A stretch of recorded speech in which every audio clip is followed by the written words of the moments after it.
Debbie and I stayed at Cal and Gloria's until we couldn't stand sleeping in the city anymore.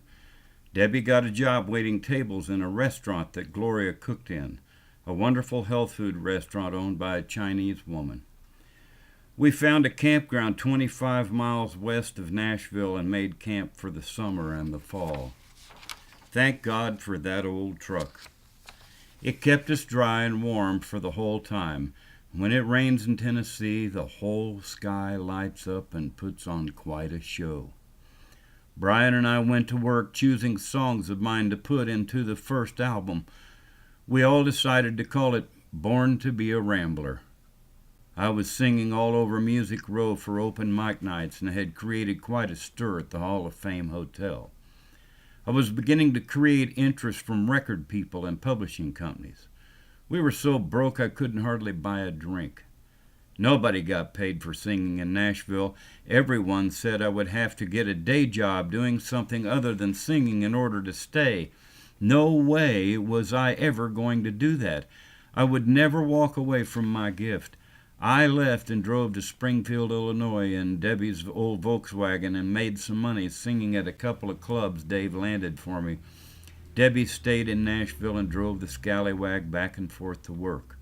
I was growing very restless with the music business in Nashville. I didn't like the lying and deceiving I saw. People were kissing ass to try and sell commercial songs to stars.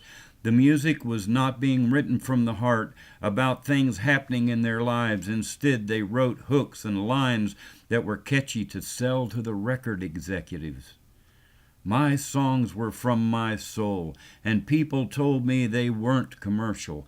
They weren't written to be commercial, damn it. They were written to tell my story about my dream and my journey through life. I would not change. I would not deliver pizza for money.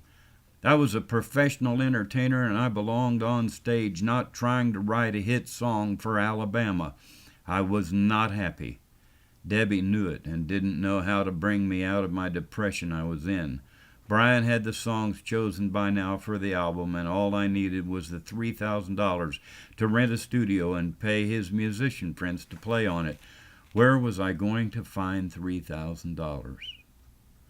Along the journey, there are always problems finding supporters to keep the artist going. My supporters had up to now been bar owners, drug dealers, drunks, and hippies.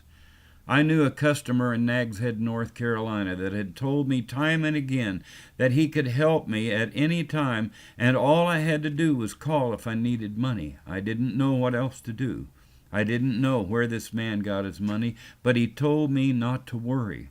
I called him, and he never even stuttered as he asked me where to send the money. I said, send it to my nephew, Brian.